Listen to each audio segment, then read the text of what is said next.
what we experienced during the lockdown and seeing like different companies. Like the company I work for, we were ready to work remotely. Everything was the VPN, SharePoint, everything was ready. Like we had like no interruptions whatsoever. It was boom, we're not in the office, no problem. Everybody's working from home. Yeah. Then you have companies that really struggled, but because of their business model as well, because they are required, like I don't know, like IT or high security type of companies. They have everything in office, everything is on lockdown as well, like, on a yearly basis. It's not made, like, it's not designed to be like, okay, you leave and you can work like from modern. home. Yeah, well. Yeah, that's modern. No, but I mean, like. Yeah, in my company, Mm-hmm. they like the owner, she bought just writing time laptops for everyone because we were supposed to travel in May, and she needed everyone to have their laptops. So it was just in time. I mean, we were ready to work from home. We have a system. We don't be physically at the office. But it just so happened that you all had one just before it happened. Yeah. Okay. Yeah, but it was just right in time. Like 1 week before the lockdown, the IT company that we work with, they set up everything. And then the next week, okay, everyone. It was just right in time. Yeah, it was perfect timing. I mean, and we can work like that. And many companies, one of my daughter's mom's friends. Yes. Okay. Yes. Yes. It sounds A woman. a woman that happened to have a kid that happened to be a friend of my daughter. Okay. Yes. She was telling me she works for this big bank. And they have this big building in Midtown. Yes. And they don't know they are going to go back. They don't know because they are more than 300 people. And she was telling me that last year they remodeled everything. So now everything is like a loft. Because like before it was cubicles. It was safer for current situation. Yes. And but now it's all open and it's more than 300 people. And she was like, we haven't figured out how we are going to go back. Like most of us, like they can work from home, but they just renovated that. It's a big, big building, so they need to go back. But many others, as I have talked with some coworkers, many of their friends, they are not going back even this year to the office. They're going back to offices next year. And some of them, they are just reconsidering not to renew the lease. Yeah, business property realtors. Like real estate. I don't want to be in their shoes right now. It's going to be very difficult for them because I don't think it's going to be a business anymore. But you know what I like about it? And unfortunately, it comes like in the, in the bad situation, like all of a sudden, like you need like these like type of electroshocks, like to make everybody realize. Crisis. You need crisis. Yeah, like you need a good war to then jump economically and all this. Like it's too bad that it's this way, but that's the way it is. And even in life, like, you push yourself on doing like things that are not necessarily bad, but they are not like really good. Until the point where, I don't know, your doctor tells you, well, you're going to die of a heart attack in 2 weeks if you continue like that. Yeah. So change. You need crisis. And you're like, oh, I mean, okay. I think in every part of human history, crises are needed to develop something new and something better. Right? No, but it's too bad that we need that. Yeah. But it's in crisis because we have that because we are forced to think in new ways to do and solutions. Yes. Because when we live in a comfort zone, we don't need anything. We are just fine. Like Trump supporters, like very good. Like you said, very good. We are having a good life. We don't need to think. I mean, I'm just. Don't need to that was think. one example because you have people that are in very, very bad and challenging situations financially, and they're still voting because he represents what they know, and he's just talking. But it's not even economically right now. Like. But anyway, I just wanted to say like the point, like to transition into that is that. Now, what is great about it is the flexibility that we have. Yes. We know, like, as a business owner, and I am not, but But I'm a business owner. I empathize a lot, and I always think for my boss, like what he would like or whatever. But I think, like, when you have a lot of employees, you know that some of them, they're not made to work from home. Yeah, They yeah, don't that's know. very clear. That was very clear. So we have like a model that is like going to the office, working 9 to 5, no, and of course internet and the fact that we have a lot of remote access and tools.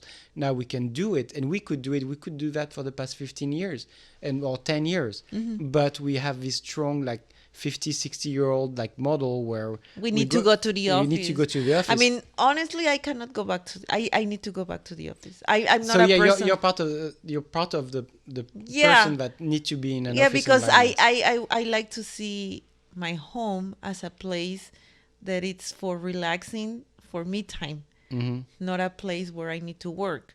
Yeah, probably if it will help for the environment, because we know that the current city where we live, the traffic, it's horrible. I mean, as probably thousands of cities in this world, but it will be very helpful if we work with something like that. Like instead of going 4 weeks a month, like we go like to commute time is like here it's terrible. Like 3 miles is just 20 minutes. It's a lot. No, but just think about like people who like to live in big houses and have land, and they can because it would be like 2 hours commute time because they need to go to the office. Yes. And they're thinking, oh, my office is in the middle of the city or whatever, and so I need to rent. I cannot buy anything there because I'm not going to do 4 hours of car trip, whatever, commute traffic. Every day, it's not feasible.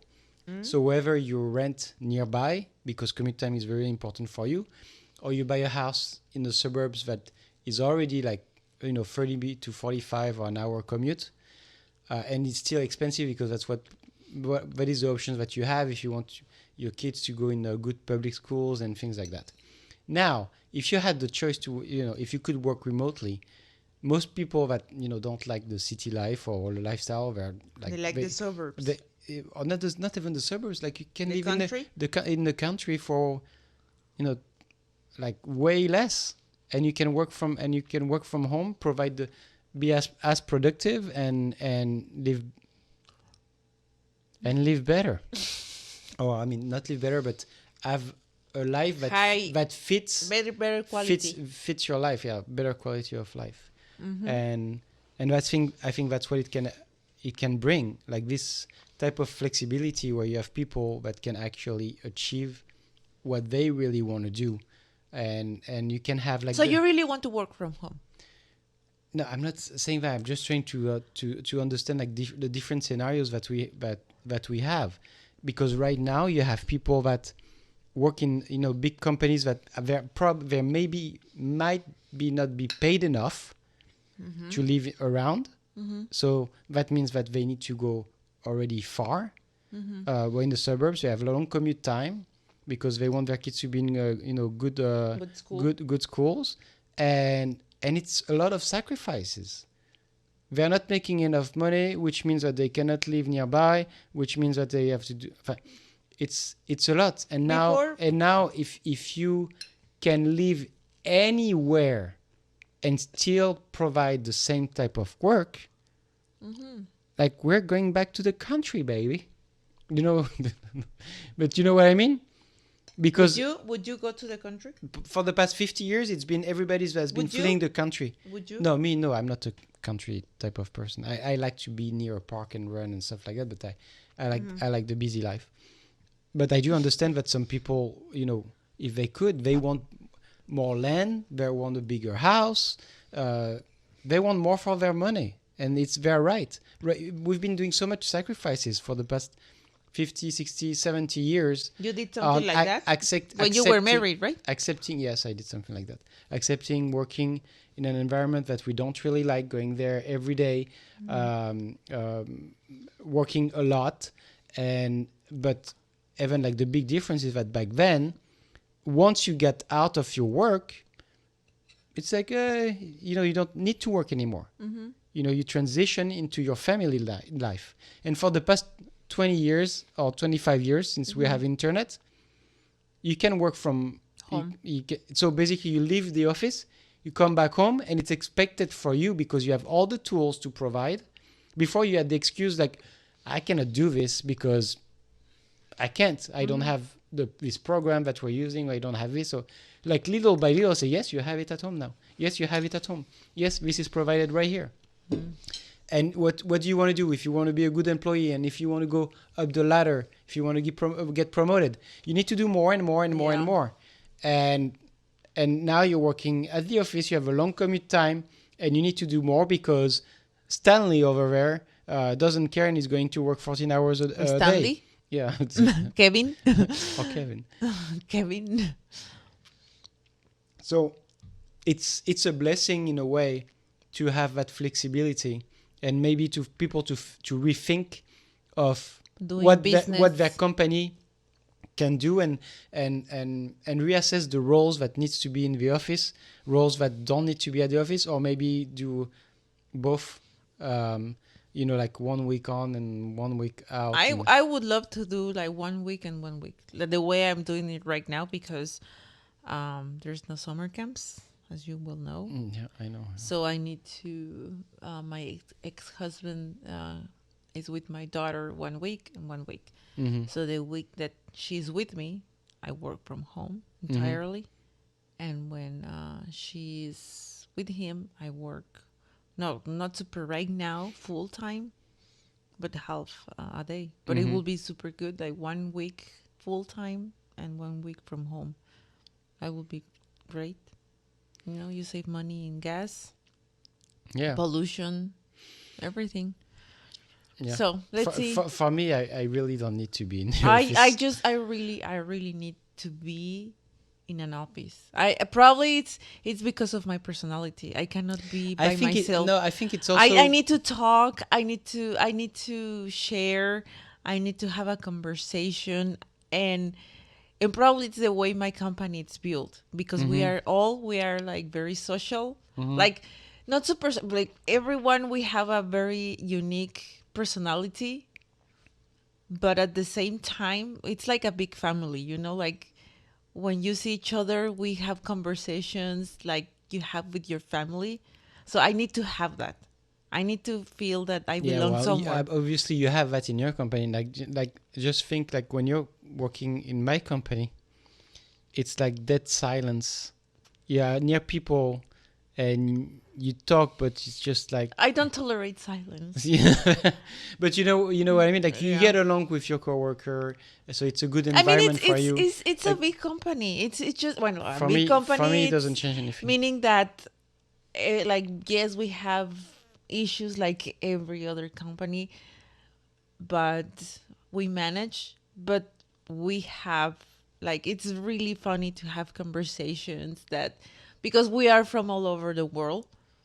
So we are Mexicans, there's Americans, French, who else? Colombia. So it's from all over the world. So in my side of the office, it's a mix of everything. So my boss now, he understands a lot of Spanish words. Mm-hmm. And it's funny how we discuss between Spanglish, and that's what I like. Like you feel like you are part of a family. It's not that you are. I mean, we are working, but it's just I need to feel part of something that I belong. Well, you have a good work environment, so that makes you want to go back. Yeah. I mean, I don't have a bad one. It's just like it's silence. It's just nerds. Oh my god, I would hate it. I would hate it. I mean, sometimes when I am super focused on what I am doing, I'm silent. But it's just in advance, we're sorry for the way we're going to say focus. Focus. No, focus. It's correct, right? Focus. We're never going to say it the correct way. So okay. Okay. So when I have a lot of work, I normally am silent. Mm-hmm. Like depends on the workload. If it's a lot, I'm silent. But that's the thing we can manage. I can manage have a lot of work and then have different conversations, especially with one of my friends. Yes. Like she sits like right, like probably like 10 feet away from me, but we still manage to talk loud. And I know for some other companies probably that wouldn't work, but for our company I think that's the way. Yeah, it depends on your activity. It depends on what you do. Like I mean, we are all the time on the phone, over the phone, and typing and sending emails and whatever. One of my coworkers, he is like 8 hours in a row on the phone, but he already managed to to to be over the phone with his customers and be part of the conversations that we are having. So it's really good. I mean, I love the company that I work with. Yeah. Two sides of the brain works. Yeah, so that's why I really want to go back to the office.